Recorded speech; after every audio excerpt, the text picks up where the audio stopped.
algunos estudiantes de la Facultad de Filosofía van a presentar entonces sus trabajos finales. Habíamos dicho que es la instancia para socializar, conversar, ver estos procesos, no solo temáticos, elige un tema, de alguna manera también se expone en eso que hace. Así que bueno, los va a coordinar Bernardita, que es egresada también de nuestras facultades, y van a presentar entonces, ahí ya se van a decir los nombres y van a ir presentando sus trabajos. Y también ojalá que sirva de inspiración, porque seguramente muchos de ustedes están ya dándole vueltas o pensando o avisorando entonces la posibilidad del trabajo final. Esto también ayuda como motivación. Así que bueno, gracias por haber aceptado entonces la invitación y les doy la palabra.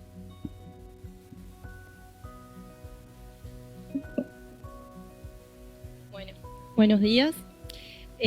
Como bien dijo el profesor Daniel, este es un panel integrado por estudiantes de la carrera de la licenciatura en Filosofía. Se encuentran en cuarto año, cursando, terminando ya el último año de la carrera, y en el caso de Santiago ya finalizado. La exposición, cada uno va a tener 15 minutos de exposición y después vamos a dar lugar para preguntas y discusión.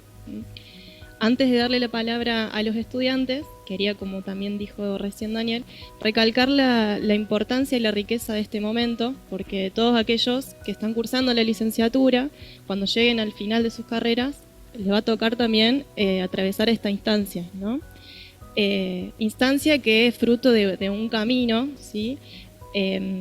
Así que les recomiendo que puedan estar atentos en base a lo que los chicos van a preguntar, no tan solo el proyecto mismo de investigación, el tema, sino también el proceso que ellos como estudiantes han hecho para llegar a ese tema de investigación, que no es una tarea fácil y, de acuerdo a la experiencia de muchos, es algo que se va recorriendo y descubriendo en el camino, ¿sí? Así que, bueno, tenemos al estudiante Cintia Toledo, Santiago Ventivena y Federico, por un apellido muy difícil. Bien, ya después él se presenta porque no puedo. Bueno, va a comenzar Santiago, así que le doy la palabra a él. Buenos días. Voy a presentarles mi proyecto de trabajo final. En este caso, ya con el trabajo finalizado, va a ser algo más condensado. Los puntos pertinentes al proyecto van a estar condensados en una introducción al principio.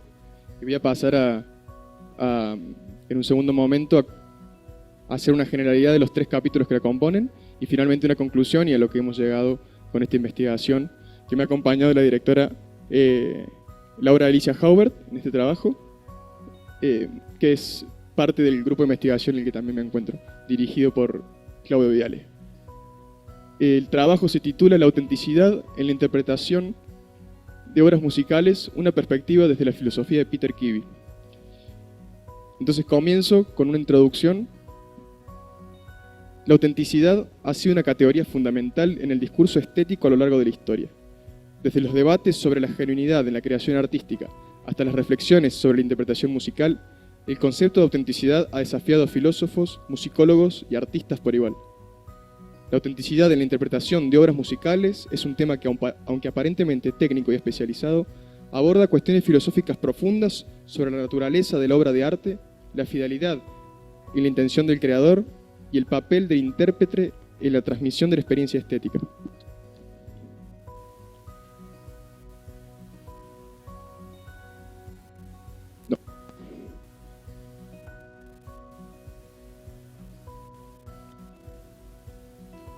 El trabajo aquí presentado busca adentrarse en estas problemáticas a través del filósofo de la música Peter Kivy, quien ha realizado importantes contribuciones a la comprensión del formalismo musical y la teoría de la interpretación. Su pensamiento se caracteriza fundamentalmente por una atención meticulosa a la obra musical como un objeto autónomo y a la vez inserto en un contexto histórico y cultural específico. El trabajo se propone analizar cómo Kivy conceptualizó la autenticidad en la interpretación musical, que abarca desde la fidelidad al texto hasta la recreación del contexto histórico original y la preservación de la intención del compositor. La estructura del trabajo está diseñada para llevar al lector a través de un recorrido que comienza con una revisión histórica y conceptual del término obra en la filosofía de la música y culmina con la perspectiva filosófica del concepto autenticidad. El objetivo final de este trabajo no es solo exponer y analizar la perspectiva de Peter Kivy, sino también despertar una reflexión crítica sobre su aplicabilidad y relevancia en el contexto contemporáneo.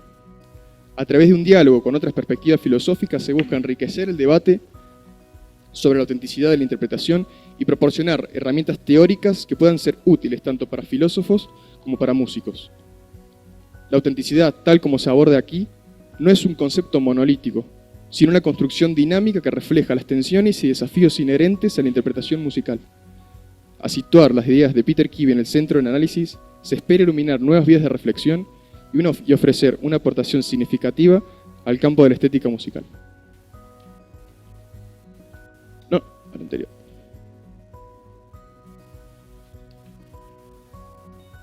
El capítulo 1, como mencioné, se detiene en el concepto de obra en la filosofía de la música.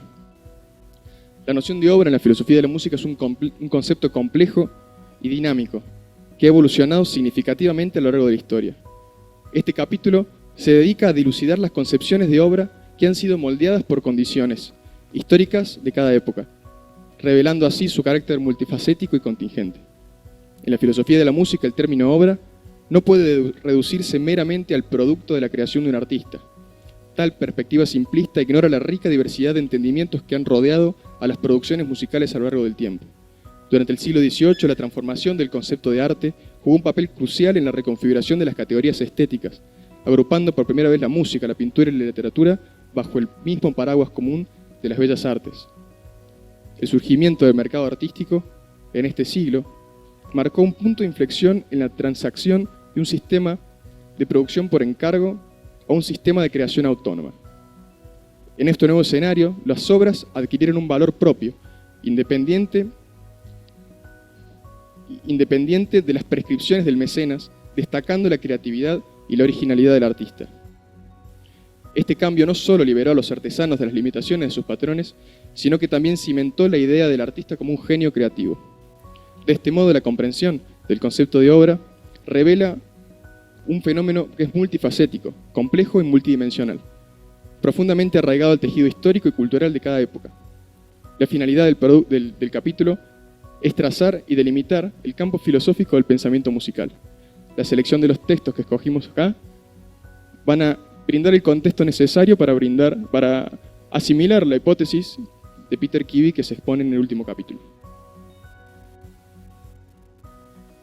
El segundo capítulo se llama Ontología y autenticidad. La ontología de las obras musicales plantea una serie de cuestiones fundamentales sobre la naturaleza y existencia de las mismas, en contraposición a otro tipo de obras artísticas. Para entender la identidad de las obras musicales es esencial distinguir las diferencias ontológicas entre ellas y otras formas de arte.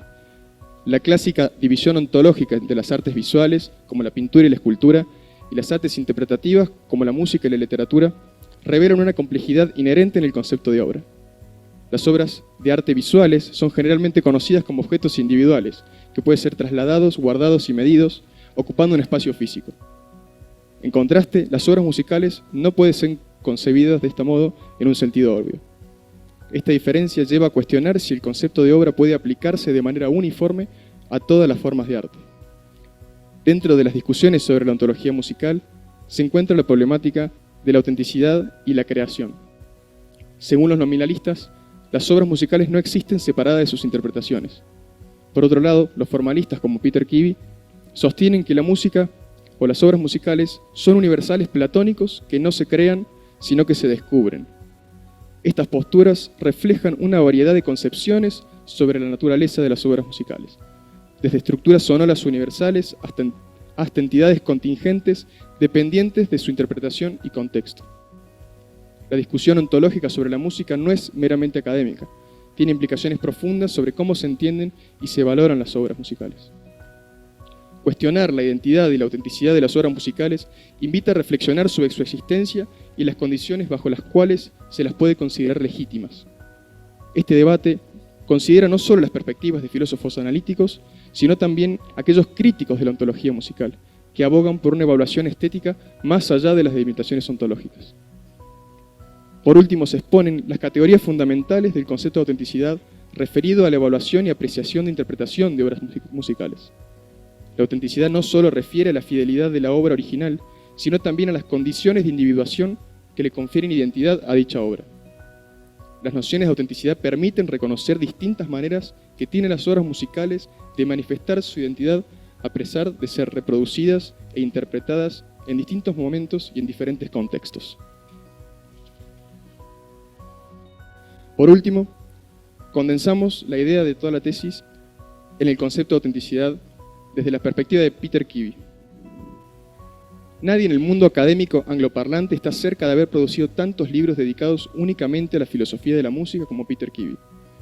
De hecho, se lo reconoce a Kivy como el principal formalista musical del momento y como el exponente más prolífico de la actualidad en cuanto al concepto de formalismo musical, como el representante clave de la visión formalista de la música, y a su vez como el principal filósofo de la música de nuestro tiempo. El método de Kivy toma por base su experiencia personal y utiliza un enfoque introspectivo y empírico en su análisis de la interpretación musical. En lugar de basarse únicamente en teorías abstractas, recurre a su experiencia y conocimientos musicales como punto de partida. Argumenta que su educación musical y sus hábitos de escucha comunes le proporcionan una base sólida para generalizar su perspectiva. Además, respalda su enfoque con fundamentos teóricos de disciplinas como la filosofía de la mente, la filosofía de la percepción y la psicología. Considera que la experiencia musical es esencialmente cognitiva y utiliza su propio caso como un laboratorio para explorar y comprender mejor la autenticidad de la interpretación musical. En resumen, Kivy combina elementos de introspección personal, análisis teóricos y fundamentos empíricos para abordar las complejidades del tema. En este capítulo se examinan las nociones de autenticidad que Peter Kivy describió en su obra Autenticidades, reflexiones filosóficas de la interpretación musical, publicado en 1995. En este libro analizó 4 nociones sobre la autenticidad de la interpretación de obras musicales y expuso diferentes lentes mediante los cuales se puede comprender este concepto. Estos son la fidelidad a las instrucciones del compositor, la fidelidad al sonido de la interpretación en ese periodo, la fidelidad a las prácticas interpretativas en ese periodo y la fidelidad al propio intérprete, original, que no deriva de la imitación performática de otra persona. Las 3 primeras nociones se pueden leer como autenticidad histórica, mientras que la cuarta refleja la impresión subjetiva del intérprete, quien ejecuta la obra a partir de su propio entendimiento, a la que Kivy enmarca como autenticidad personal.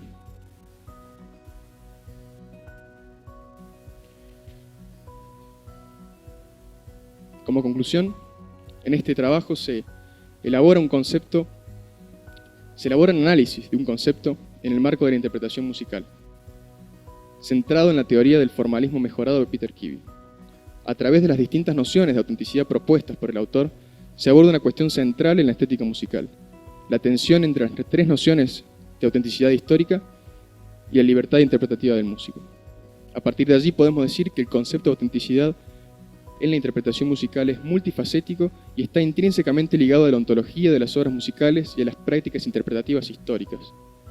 Kivy, al adoptar una postura formalista, desafía los significados tradicionales de autenticidad que dependen de una fidelidad estricta a los significados tradicionales de autenticidad, que dependen de una fidelidad estricta a las intenciones del compositor y a las prácticas interpretativas históricas. Su posición le brinda importancia a la autenticidad personal y su capacidad de imprimir una visión subjetiva y única en la ejecución de la obra. Al centrarse en esta noción redefinida de autenticidad, le agrega un valor estético positivo a la interpretación personal. Esto contrasta con la perspectiva de los movimientos de la música antigua, que abogan por una autenticidad basada en la reproducción exacta de las prácticas históricas. La dualidad refleja una tensión inherente en la práctica musical que no puede ser resuelta de manera absoluta, sino que debe ser equilibrada mediante un entendimiento profundo de ambas perspectivas.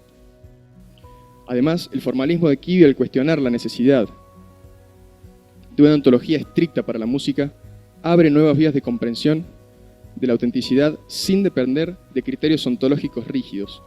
Este enfoque es valioso ya que permite apreciar la interpretación desde una perspectiva más flexible y contextualizada, respetando la singularidad de cada ejecución sin perder de vista la identidad de la obra. Para llevar a cabo este desafío y este estudio, fue esencial analizar el surgimiento y desarrollo histórico del pensamiento musical, prestando especial atención a la noción de obra, que ha atravesado diversas concepciones a lo largo de la historia. Este análisis permitió abrir el debate sobre la identidad de las obras musicales, que es un tema que se relaciona íntimamente con el concepto de autenticidad. A partir de una ontología definida, se puede adoptar una postura clara sobre lo que significa ser auténtico en una interpretación. Kivy combinó estos elementos de introspección personal y análisis teórico con fundamentos empíricos que ofrecen una perspectiva singular de cómo debemos entender y valorar las interpretaciones musicales. Cabe mencionar la relevancia de la inclusión de estos planteos en el ámbito hispano, donde existe una notable escasez de estudios filosóficos profundos sobre la interpretación musical. La filosofía en español sobre estética musical y la filosofía de la música es limitada, y muchos de los textos clave como autores como Kivy no están disponibles en la traducción al español. Esto crea una barrera significativa para los investigadores y estudiantes de habla hispana interesados en estos temas. La traducción y análisis de la obra de Kivy en este trabajo contribuyen a llenar ese vacío, proporcionando acceso a conceptos claves y debates cruciales en la filosofía de la música. Además, al contextualizar estas ideas dentro de la tradición filosófica hispana, facilita una comprensión más rica y matizada de las discusiones sobre la autenticidad y la interpretación en el pensamiento musical. Mirando hacia el futuro, es fundamental que la comunidad académica continúe indagando y debatiendo estas ideas para profundizar nuestra comprensión de la autenticidad en la música.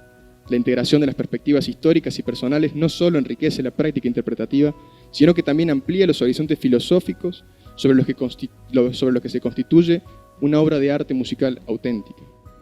Este trabajo no solo ofrece una base para futuras investigaciones, sino que también invita a los músicos y a los filósofos a repensar y redefinir continuamente sus enfoques de la interpretación musical.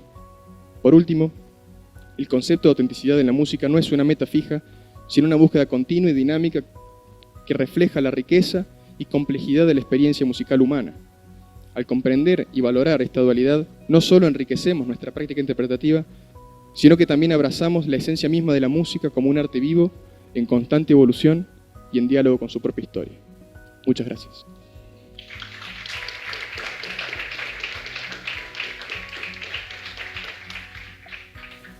Bueno, muchas gracias, Santiago. Le damos la palabra ahora a la estudiante Cintia Toledo.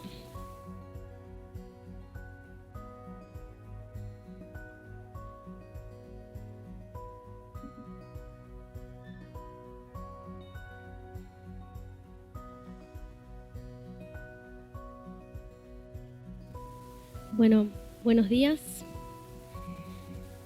Bueno, lo primero que quiero aclarar es que en este camino de búsqueda y proceso del tema lo cambié 2 veces.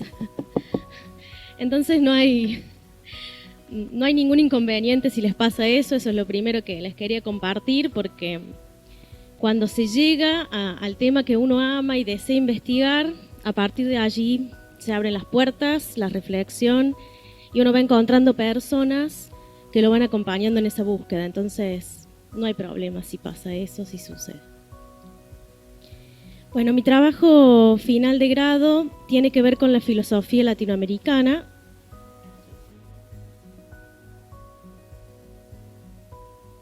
Gracias. Se llama Nuestro ser y estar siendo latinoamericanos, un horizonte de comprensión situado con pretensión de universalidad. Y les voy a pedir que retengan esa palabrita, pretensión, que ha sido una búsqueda interesante con mi director de tesis, Ariel Fresia. Él es Ariel Fresia, es mi director. Realmente confirmé lo que quería hacer y lo que quería buscar cuando tuve el seminario con el profesor Fresia, y a partir de ahí también estoy en el equipo de investigación que él conduce, que es de las obras completas de Juan Carlos Escanone. Entonces también es confirmar ese proceso de búsqueda en los trabajos de investigación. Bueno, brevemente, porque realmente hay muchos que lo conocen, no me siento con autoridad para hablar de él, pero Juan Carlos Escanone ha sido de la casa, investigador, teólogo, profesor, jesuita, por supuesto, de las 2 universidades del Colegio Máximo de San José, de Filosofía y Teología. Y también yo pongo un dato acá que es interesante porque abordo también el diálogo con otros autores, que es considerado uno de los fundadores del grupo originario de Filosofía de la Liberación, junto con Kusch y Dussel, ¿sí? Creo que esto es un dato importante porque hay términos que después vamos a ver que sin entrar en diálogo con esos autores no se comprende del todo. ¿Por qué Juan Carlos Scanone? Me tomo la libertad de poner algunos puntos, seguramente habrá otros, pero en este camino también sepan, hay que definir, recortar y también tener ese criterio de una búsqueda situada. Yo encuentro en el autor novedad y originalidad en su pensamiento, en diálogo con estos otros autores.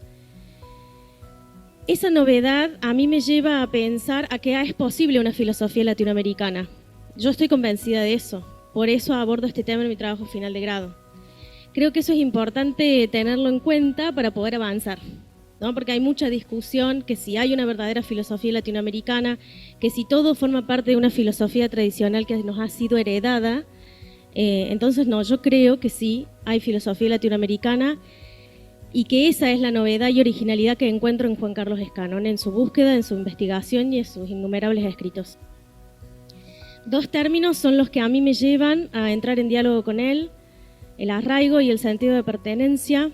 Estos dos términos nos posibilitan no solo pensar que hay filosofía latinoamericana, sino que si realmente nosotros somos latinoamericanos, si realmente somos desde esta tierra en donde pensamos y reflexionamos, o si constantemente no hacemos epogé de esas categorías tradicionales, ¿no?, al querer hacer filosofía.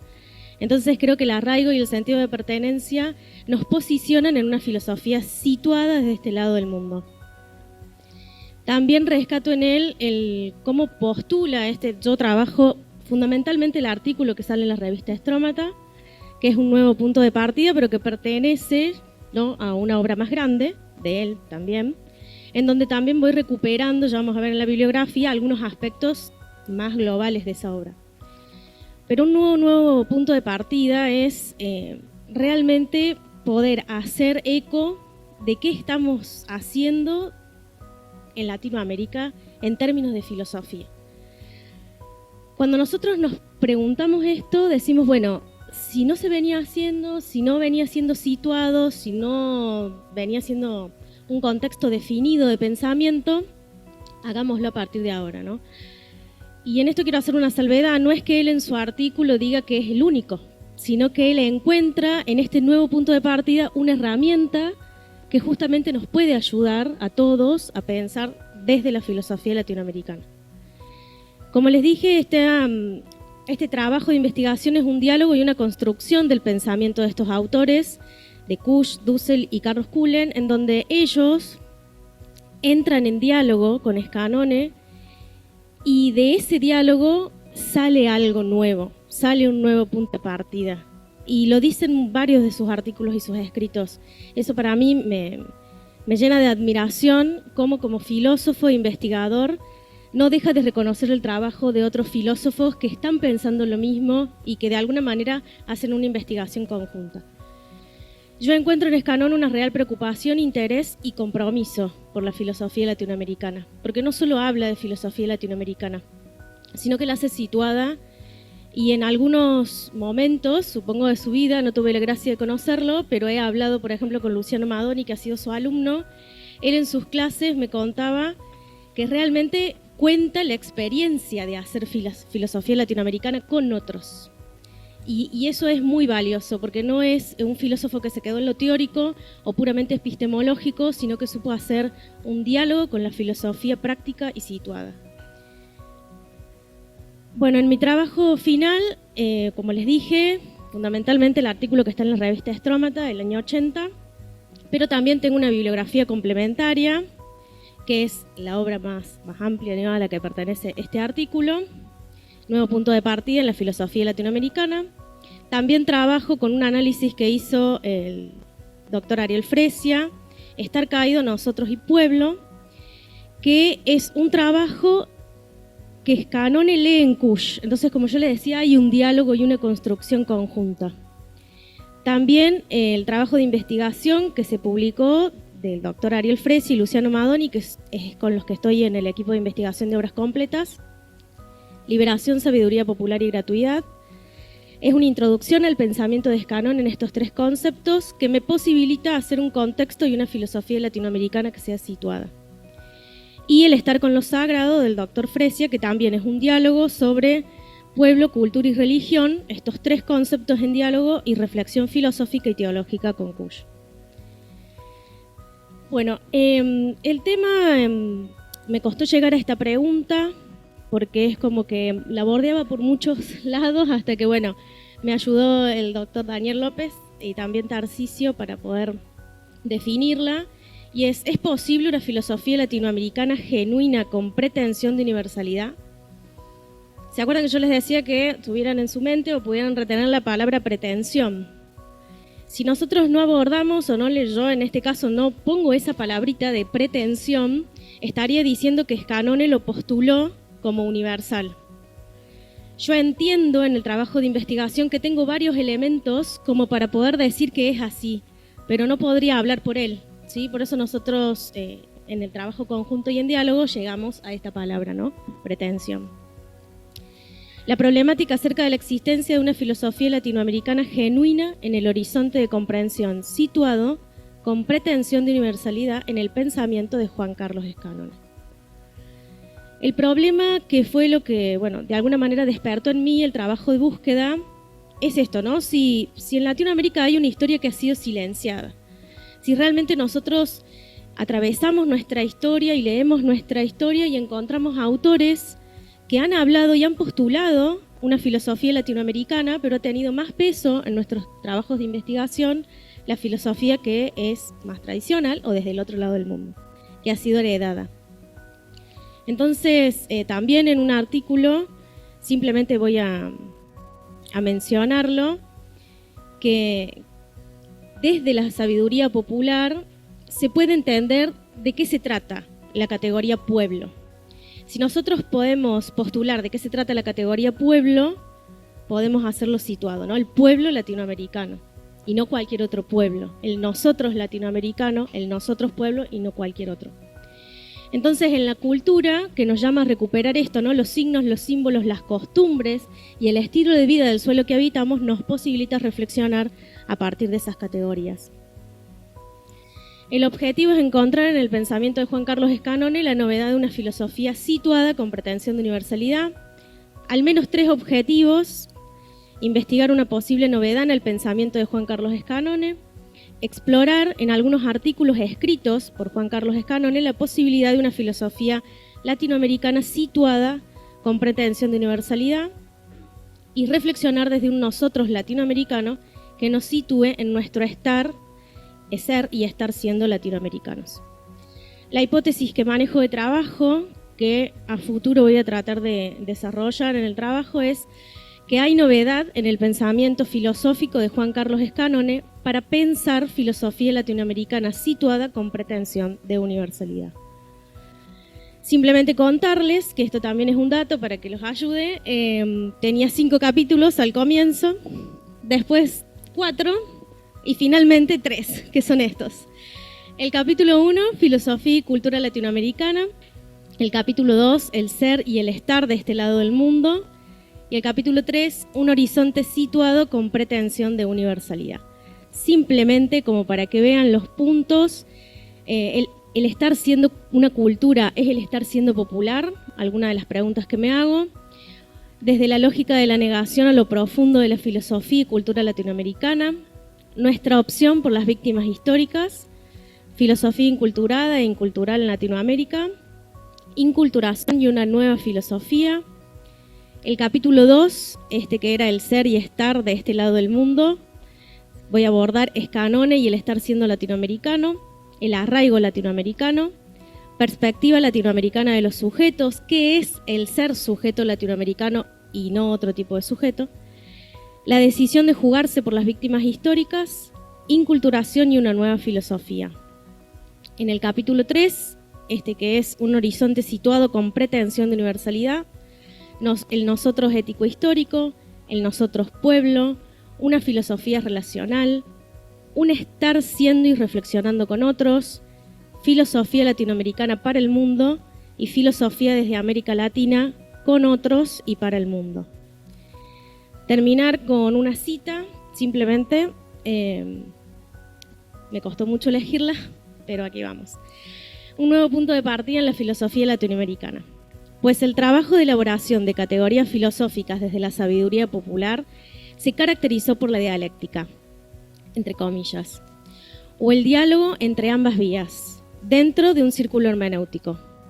O mejor dicho, el círculo hermenéutico se dio entre la precomprensión de la irradiación filosófica, incluidos Heidegger y Levinas, por un lado, y la novedad del sentido descubierta por el análisis y la interpretación filosófica e interdisciplinar de los símbolos culturales populares, la religiosidad popular y la historia latinoamericana por el otro. Simplemente una salvedad, como ven, no es desechar la filosofía tradicional del otro lado del mundo, es entrar en diálogo para encontrar novedad y originalidad en nuestro ser latinoamericano. Así que bueno, gracias.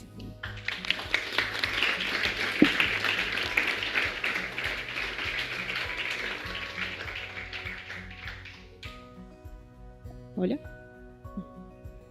Hola, hola. Ahí está. Bueno, gracias Cintia por la exposición.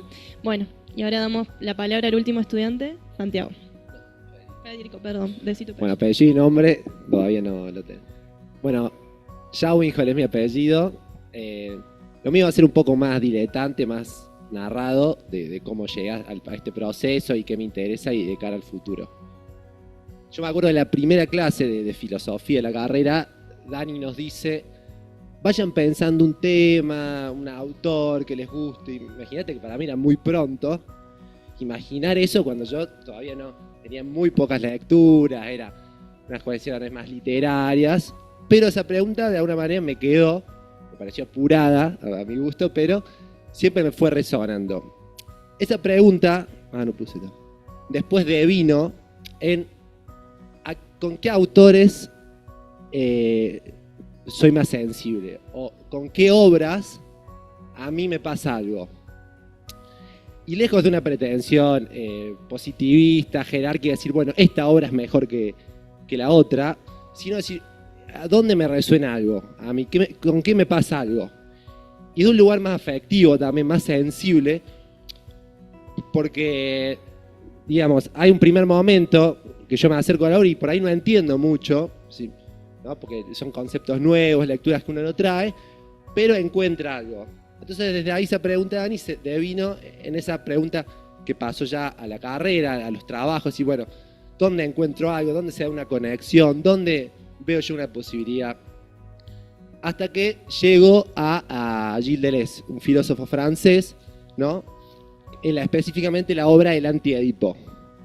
Ese primer acercamiento, por supuesto, fue meramente sensible porque la obra no se entiende nada, es compleja, conceptos nuevos, conceptos que funcionan solamente para una obra y después si vos la sacás de esa obra ya no funcionan.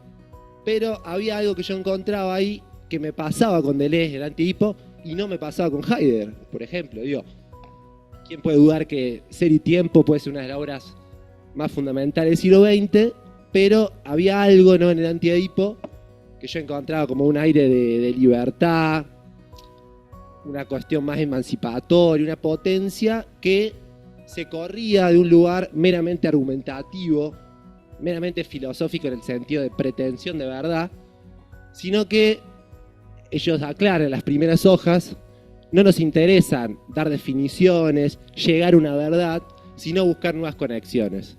Es decir, había una obra que a mí me posibilitaba conectar con otros mundos literarios, cinematográficos, musicales, pictóricos, que posibilitaba una obra, ¿no? Entonces, de alguna manera, yo ahí me sentí contenido por eso, porque a mí me parecía que era una cuestión de expansión, de diversidad, que por ahí, con otros autores, con otros filósofos, que son totalmente imbatibles, infalibles, yo sentía cierta distancia. Eso como en un primer momento. Después, ya pensando, ¿no?, en este trabajo de tesis, dije, bueno, ¿qué creo yo que a esta obra le falta? O cuál es mi discusión que puedo tener con los autores, digo. Y para mí la obra es muy potente, pero carece de cierto orden, de cierta claridad, ¿no? Pierde por todos lados la obra, se fuga constantemente, ¿no? Porque mencionan cosas en el capítulo 1 que uno retoma recién en el 4. Entonces me pareció como un desafío decir, bueno, voy a intentar en mi tesis reconstruir la obra, ¿no? Dándole cierto orden, cierta coherencia, desde una pregunta fundamental que para mí es ¿cómo funciona el deseo? Esa es la pregunta que yo elijo trazar a través de toda la obra y de alguna manera este ejercicio de reconstructivo para darle cierto esquema académico, que se entienda, que era lo que por ahí yo veía, que no estaba muy claro en la obra, ¿no? De alguna manera eso puede ser también traicionar a los autores. Ellos dicen, no nos interesa que interpreten, dejen la interpretación, sino que experimenten. ¿Qué les pasa con esta obra? Así que bueno, esa fue una primera atención. Entonces, con esa pregunta, con esa idea, de alguna manera yo divido la tesis en 3 capítulos. El primer capítulo es, de alguna manera, demostrar o exponer cómo los autores entienden al deseo, ¿no? Ellos entienden el deseo desde una línea más vitalista, ¿no? Spinoza, Nietzsche, Marx, bien materialista, ¿no? Una voluntad siempre afirmativa de poder, y se corren del deseo como carencia, del deseo como falta, ¿no? Una tradición, como pensar Platón, Hegel, que después toma el psicoanálisis. Ellos discuten, no son claros sus interlocutores, que son la tradición esa más idealista, que siempre el deseo hace una falta, porque es el deseo como adquisición, y ellos presentan el deseo como producción deseante. Es decir, hay una producción que está constantemente funcionando, constantemente moviéndose, buscando nuevas conexiones, y se lo intenta, en pos de un orden social, reprimir, ordenar, codificar, axiomatizar. Entonces ellos lo que dicen es, bueno, vamos a investigar cuáles son las causas reales del deseo.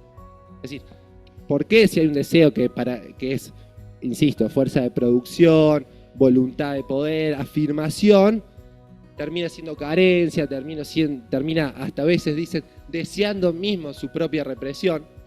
Entonces ellos dicen, bueno, acá hay 2 interlocutores a los que les queremos discutir.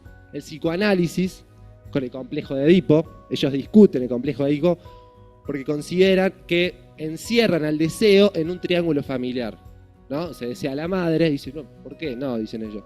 Se desea mucho, se desea mundo, se desea cosas más amplias. Entonces encerrar el deseo en un triángulo familiar es limitarlo. A la vez con Freud también discuten con Lacan. ¿Qué propone Lacan? El deseo como falta. Es el deseo, ¿viste? Como falta, como carencia, ¿no? La castración.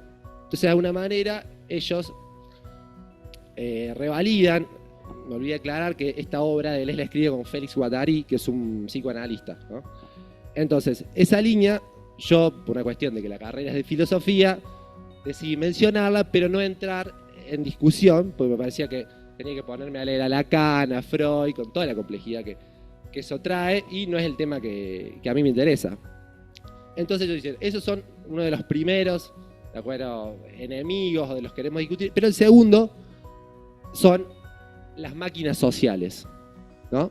Ellos plantean que la máquina social es la que confronta esa producción deseante inicial. Entonces, en ese choque de la producción deseante versus la producción social, el deseo se debilita, ¿no? Se ordena, se adapta a lo que le dan. Entonces, Deleuze ahí dice, bueno, hay 3 máquinas sociales. Hace un recorrido histórico acá, que es la máquina territorial, que es la máquina más de...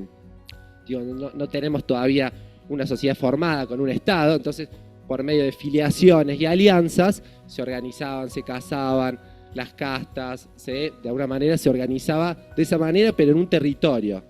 Después se pasa ya en la filosofía moderna a un Estado, ¿no? El Leviatán, un Estado déspota, bárbaro, que es el encargado de todos los flujos deseantes llevarlos hacia el Estado, ¿no? Pensemos, por ejemplo, en las analogías de Kafka.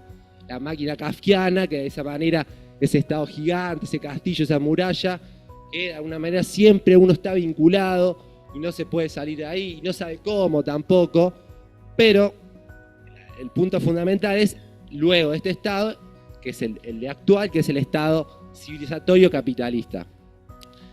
Ahí funciona diferente, porque esos códigos que el Estado déspota objetivamente limita, pensemos, acá entra también Foucault a dialogar, las instituciones, el Estado, lo burocrático, la iglesia, todos esos lugares donde de alguna manera van ordenando el deseo, conteniendo, ojo, en un plan también de un orden social.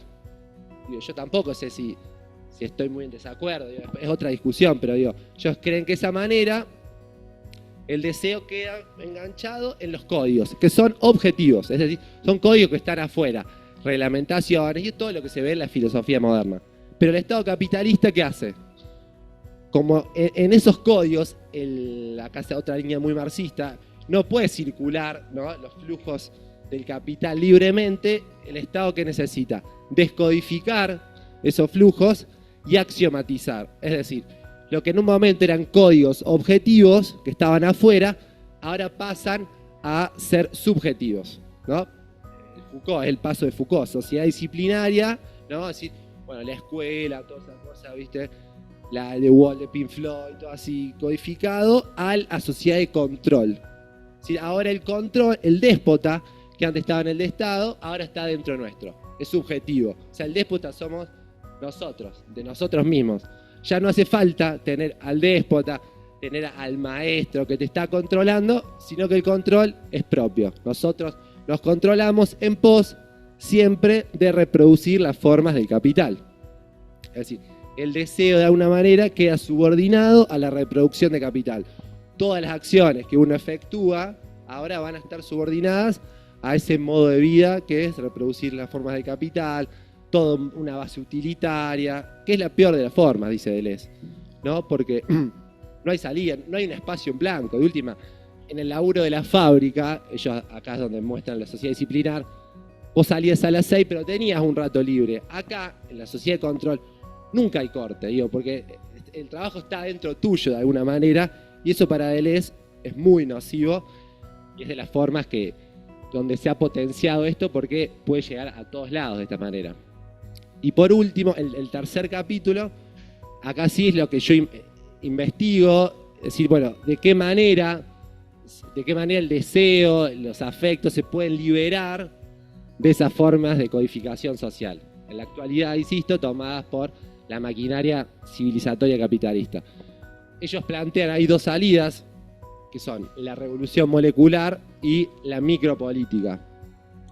La revolución molecular, es decir, un poco también parecido acá a lo que hace Foucault en la hermenéutica del sujeto, ¿no? Es decir, mediante un trabajo de resubjetivación, yo puedo liberarme de esas formas, ¿no? Pero primero ellos necesitan un trabajo que sea meramente crítico, es decir, bueno, ¿cómo funcionan estas máquinas?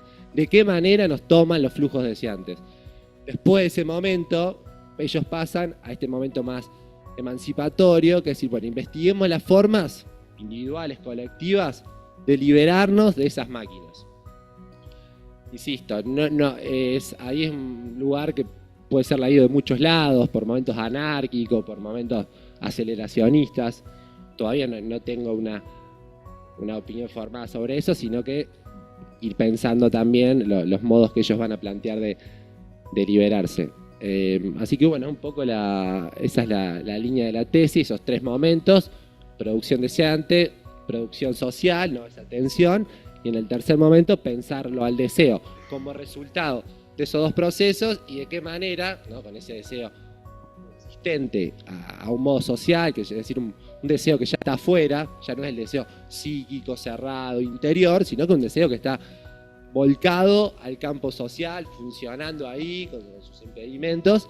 Y en un tercer momento es eso, ¿no?, pensar qué manera podemos liberar al deseo de ahí y, bueno, modificar las formas de vida, ¿no? Y la parte formal, ¿qué me queda? Así, bueno, a mí la tesis la dirige Manuel Bisset, es un doctor en filosofía de la Nacional, pero bueno, también intento a la tesis misma ponerla mucho en mostrársela a compañeros, a profes, tratar de que sea como un poco más amplia y ver también qué les pasa con eso, si entienden, ¿no? Insisto, la tesis no busca llegar a una definición, una verdad, sino, como dice Deleuze y Guattari en el Anti-Edipo, buscar nuevas posibilidades o nuevas formas de emanciparse o de habitar. Bueno, eso. Gracias.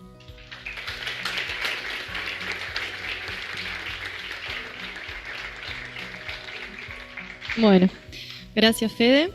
Ahora abrimos espacio para las preguntas, comentarios, ¿sí? Así que pueden ir levantando la mano, les acercamos el micrófono y discutimos juntos.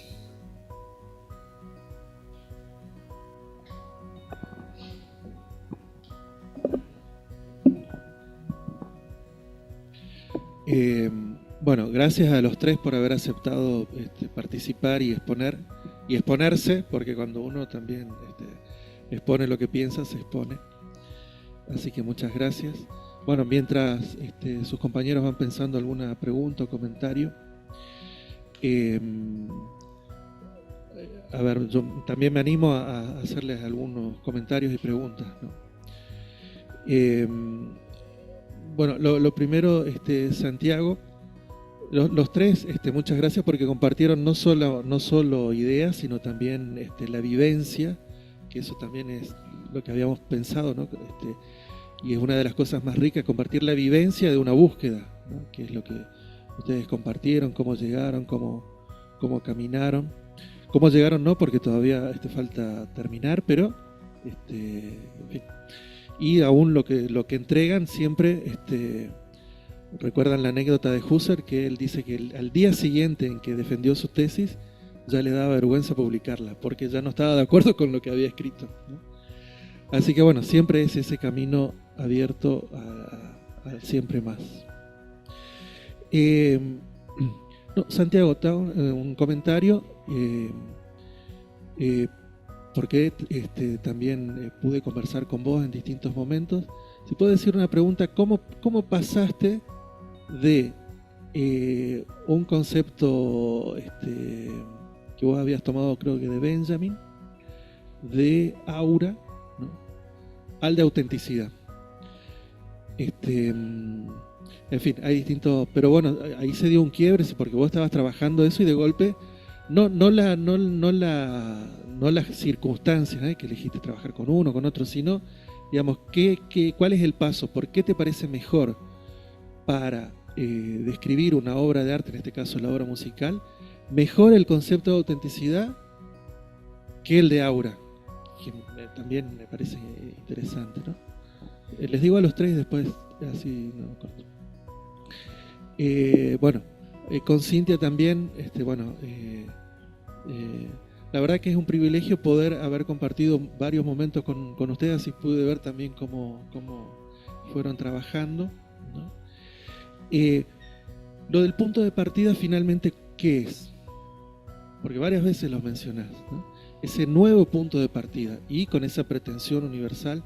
Yo te voy a decir lo que yo pienso y vos después, sin definir los canones, pero sí me parece que algo interesante y que tiene mucha sintonía con el pensamiento contemporáneo, y en eso hay algo de universal, porque hay una afinidad con el modo al menos de plantearse preguntas filosóficas en este contexto actual, y es que él piensa no solo desde la experiencia, sino también, usando una categoría más posmoderna, desde los márgenes, ¿no? O también desde las periferias, ¿no? Es decir, que él, nosotros estábamos acostumbrados, varias veces lo conversamos, Aristóteles dice, bueno, para pensar tenemos que tener ocio, ¿no? Y bueno, gracias a Dios que, como dice Aristóteles, había una clase ociosa en Egipto, la sacerdotal en Egipto, que pudo entonces pensar, ¿no? Bueno, y el trabajo, ¿no?, que es el aporte judeocristiano, después la modernidad, es decir, que en esa manipulación también de la materia, ahí surge la conciencia de la esencia, y es decir, es lo que permite pensar. Eso es lo que sistematiza Hegel.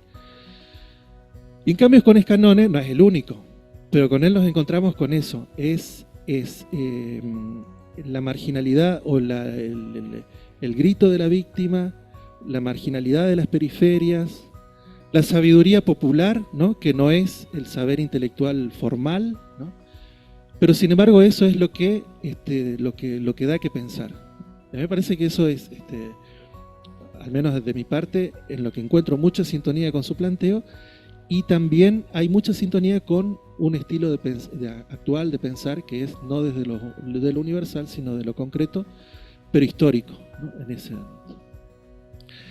Bueno, y Fede también, él fue contando los diversos momentos de su trayecto. Es muy interesante el planteo que estás tomando. El tema del deseo también es un tema que varias veces lo conversamos, ¿no? También desde los griegos, lo vimos con el tema del Eros, en Platón, también lo trabajamos en Hegel, ¿no? En una especie de dialéctica que es la que me parece a mí, yo encuentro sintonías con lo que vos planteás, ¿no? En ese planteo de lo erótico platónico, que aparentemente al menos es desde la carencia, ¿no? Y por eso es la búsqueda de la posesión, de lo bueno, de lo bello, en fin. Ese planteo objetivo, que me parece que está muy bien planteado también en Hegel, e incluso en esas formas que vos describís, tomando a estos autores, porque muchos de estos autores que están en la raíz de ese planteo objetivo son hegelianos de izquierda, es decir, finalmente el deseo, esa objetivación del deseo después se internaliza, es como en la dialéctica, ¿se acuerdan? El esclavo finalmente es como si ese proceso de formación es la internalización del trabajo, pero en sí mismo, ¿no? Sin embargo, no es una pregunta, es un comentario de cómo yo pienso a veces el tema del deseo. Sin embargo, en esas perspectivas Hegel siempre agrega una, que es la absoluta, ¿no? Sin ir a trasmundos, yo pensaría esa posibilidad del deseo no solo a partir de la carencia, no solo a partir de lo externo, sino a partir del exceso. Es decir, que es por ejemplo, en el caso por ejemplo, de Dionisio, el exceso de la luz, ¿no? Es finalmente no la carencia, sino es el exceso de la luz lo que produce el deseo de ver o el deseo de amar, ¿no? Bueno, es como un punto, no es una pregunta, sino que es una observación. Bueno, gracias a los tres. Si alguno quiere decir algo, les doy la palabra, y si hay preguntas también, ¿no? Yo quizás, ¿por qué autenticidad y no aura? En un principio yo había adoptado el concepto de aura para trabajar con Walter Benjamin, la experiencia estética, y el aura el deterioro del aura en la época de la reproductibilidad técnica, ¿no? Ese fue el trabajo que yo entregué para la metodología de investigación, y cuando empecé a investigar más, me metí en un grupo de investigación, y no es que me pareció uno más importante que el otro, yo ya venía leyendo filosofía de la música. Peter Kivy es un filósofo analítico, es algo alterno a la corriente que estamos acostumbrados, y de alguna manera, no por más importante, sino por una cuestión de intereses particulares, como puede ser la filosofía de la música particularmente. Benjamin es más de la obra de arte en general y el objeto del arte, y a mí me interesaba la particularidad de la filosofía de la música y lo que hay en la interpretación. Yo creo que el concepto de interpretación es mucho más cercano a la autenticidad en la experiencia estética que el aura. Eso es un comentario y pensamiento mío. Y de alguna manera, por intereses del grupo también y por intereses particulares, me convenció, no por importancia, sino por que ya venía leyendo y porque, como músico también, me preocupaba el valor estético que hay, en el agregado de valor estético que hay en una obra cuando se le dice auténtica. Aura capaz que ya hoy tiene muchas interpretaciones, tiene muchas formas de decir el aura, y también la autenticidad. Cuando decimos que algo es auténtico, uno le agrega un valor estético positivo. Bueno, mi pensamiento y mi intención en el trabajo era ver por qué y qué diferencia hay a la hora de interpretar.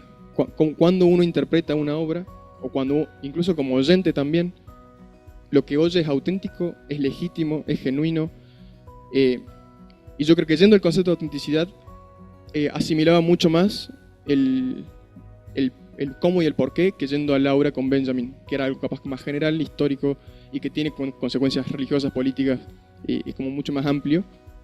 Entonces por eso elegí.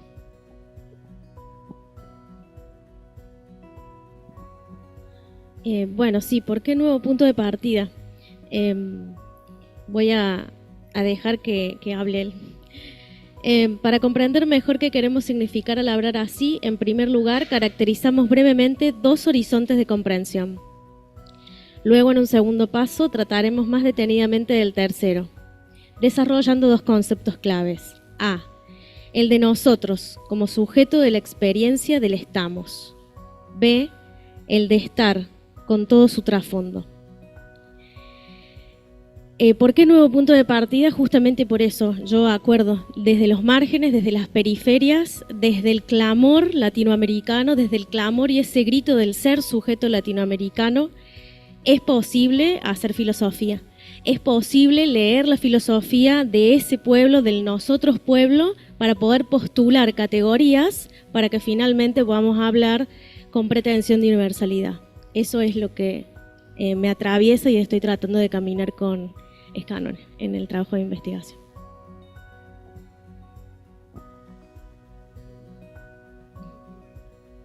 No, a mí no me lo pregunta.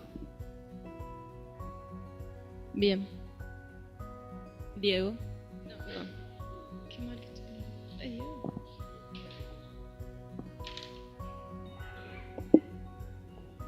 Yo creo que ya contestó, es para Santiago.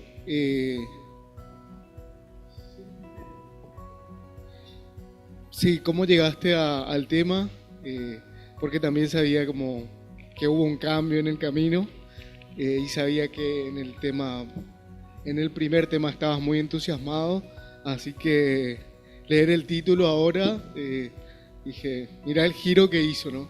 Y preguntarte, bueno, no sabía, por ejemplo, de tus dotes de músico, pero ¿qué te animó a pensar la música de la filosofía? Porque como dijiste, nuestro trayecto académico nos prepara quizá para pensar muchísimas otras cosas y menos esa, ¿no? Así que si puedes compartir un poco más del afecto y más de esa experiencia de elegir. Desde el principio, antes de entrar a la carrera, yo estudié música. Toda mi familia es música, vengo de una tradición musical muy grande en la familia y fue siempre un interés que me atravesó en todos los aspectos, no solamente en el pensamiento, sino en la vida en general. Y de alguna manera, llegando ya a una parte importante de la carrera, y no solo de la carrera, sino de la vida de todos, cuando llegamos a finalizar este trayecto, quise compenetrar estas dos cosas que son en mi vida lo más importante, como la filosofía y la música,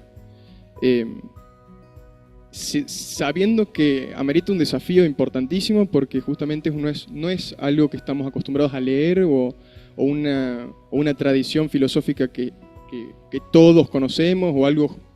Entonces, si bien fue un desafío y de tener que leer capaz que el doble o bastante más que el primer tema que había elegido, sabía que merecía la pena y que de alguna forma me iba a sentir contento sabiendo que estoy haciendo filosofía de la música y trabajando sobre eso y convenciéndome a mí mismo de que las dos partes tienen una conversación muy rica y que se puede hacer mucho más. Acá en la filosofía latinoamericana hay un montón de trabajos de la filosofía de la música, pero también noté una cierta escasez y una cierta falta de interés general sobre la experiencia estética musical, y me pareció pertinente y muy sugerente atravesar estos dos mundos, ¿no? Filosofía y música desde mi persona, desde mi vida particular, y el mundo académico desde la filosofía, y hacerlos conversar, y me pareció interesante por eso también.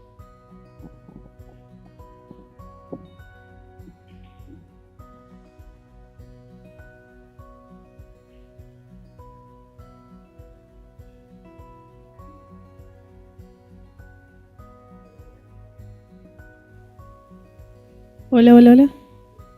Bueno, también aprovechando que estábamos ahí hablando a Santiago, bueno, gracias a los tres. Yo estoy arrancando de nuevo la carrera y me encantó. Creo que a todos nos sirvió entender el proceso. A Santiago te quería hacer un comentario que me quedé pensando. Yo soy música, también trabajo en el Teatro San Martín como pianista y me dedico a eso.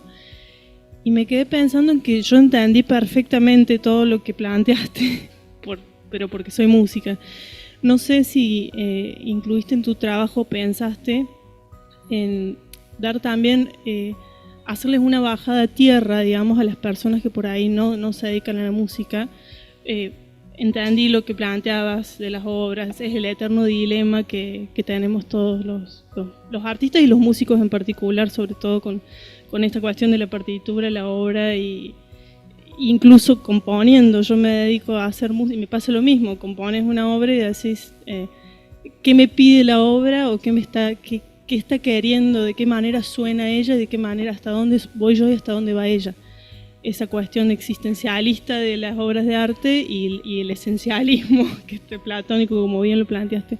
¿No pensaste por ahí en hacer una bajada a tierra, por ejemplo, con algo en particular? Decir, no sé, para que la persona que está leyendo, que no se dedica a la música, pueda, no sé, remitirse a una obra de Bach, por qué se compuso, se tocaba en clave, y por qué la articulación de esta manera por ahí. A lo mejor con hacer algún breve comentario o alguna bajada ayudas a que más personas puedan adentrarse propiamente en la cuestión musical.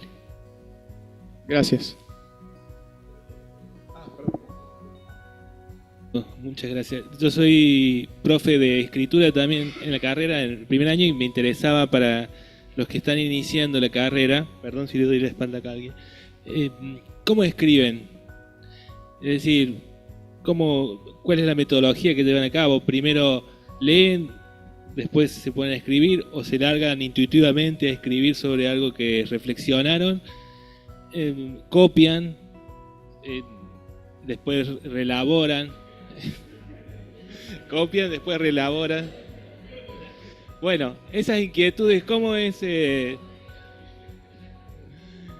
proceso de escritura?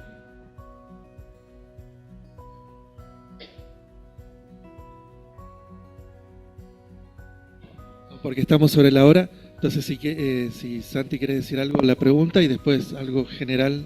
Si no, después tenemos otra instancia el viernes también, donde vamos a retomar esto. Gracias por la pregunta. En el texto hay ejemplos puntuales, sobre todo con los textos que trabaja aquí, que es Bach, Handel, y hay muchos ejemplos particulares de cómo se interpretaban las obras en esa época y lo que nosotros entendemos hoy de lo que esas interpretaciones eran, y de la fidelidad que hay que tener a la partitura. Y si bien el texto es un texto que tiene un lenguaje filosófico y un lenguaje académico, yo creo que en la lectura general se puede entender. Por eso digo que el trabajo es para músicos y para filósofos. Yo creo que si bien tiene ese lenguaje académico filosófico, tiene también la apertura conceptual para cualquier músico que sepa un poco de composición y de interpretación. Pero básicamente eso que me decís vos, que es un tema existencial en todos los músicos y todo intérprete y todo compositor que se acerca a una partitura en blanco y tiene que desplegar todo su conocimiento y su experiencia de lo que ya escuchó, y que al mismo tiempo tiene que ser creativo, tiene que ser un genio en las presiones también que eso conlleva y que conlleva ser un compositor. Pero bueno, todo eso se despliega en la tesis de manera didáctica, académica, pero creo que cualquiera puede leerla y va a entender bien lo que dice. Está todo bien fundamentado y hay muchos ejemplos que pueden hacer. Sobre la escritura, yo digo dos breves palabras. En mi caso fue leer, primero lo importante, la fuente principal, bien, tomar apuntes, volverla a leer, hacer recortes significativos en la particularidad del tema que uno escoge, volver a leer, hacer resúmenes de cada capítulo, volver a leer, Agregar fuentes de consulta que suelen siempre acompañar al texto fuente, volver a leer, agarrar también fuentes secundarias, comentarios de ese autor, comentarios de ese tema alternos a ese autor, volver a leer la fuente principal y intentar leer la mayor cantidad de veces posibles para que uno no solo entienda, sino sepa lo que está haciendo y que cuando se equivoque, cuando no. Ese fue mi proceso, por lo menos. Bueno, en cuanto a mí, el formato les aconsejo que a mí me sirvió. La formalidad de la escritura, saquen tutoría con biblioteca y ahí van a tener todos los accesos, todos los programas que los puedan ayudar, porque a mí me costó muchísimo, sin esas tutorías no hubiese podido la formalidad. Lo otro, yo siempre en mi mochila llevo un cuadernito para anotar y el texto original, como decía Santiago. Siempre, porque uno nunca sabe en qué momento lo va a leer y se va a despertar algo nuevo. No tiren nada de lo que escriben, porque tengo varios de estos en donde digo, ¿y esto qué tiene que ver con qué? Y después cuando me siento a escribir, tiene todo que ver con todo. Pero bueno, depende de cada persona. Yo doy algunos como tips, pero es muy importante definir. Porque como yo les conté, 5 capítulos a 4, ahora 3, si hubiese podido definir eso al comienzo, tal vez mi estructura mental se hubiese solo circunscripto a eso y hubiese ganado más tiempo. Y hay semanas que te sale escribir un capítulo en 3 días y pasas 15 días en que no se te ocurre nada. Es así. Pero siempre estas dos cosas es como el recurso más a mano. Y en mi caso, tenerlo a Daniel, que para mí es como un discípulo del autor que elegí, y a un buen director de tesis que te contesta rápido, que no pasó una semana y te está dando ánimo. Creo que esas son las estrategias para no desesperarse en el proceso. Eso es lo que puedo compartir, pero depende de cada uno. Para mí son 2 momentos. Uno primero que es pensar qué problema me interesa investigar, trabajar, a ese problema estructurarlo, así como un mapa, decir, bueno, desde dónde, hacia dónde voy a ir. Y después nada, lectura, escritura, que vaya fluyendo también, pero intentar tener esa estructura para que no se te vaya con algo que te gustó mucho y pierdas un poco el hilo de la tesis. Eso nomás. Bueno, muchas gracias. Llegamos al final de este día. Mañana vamos a retomar de vuelta a las 9. El punto focal de mañana va a ser la filosofía. Y vamos a tener después también la presentación de un libro, una traducción que hicieron aquí en la casa. Así que bueno, muchas gracias y hasta mañana. A seguir pensando, ¿no?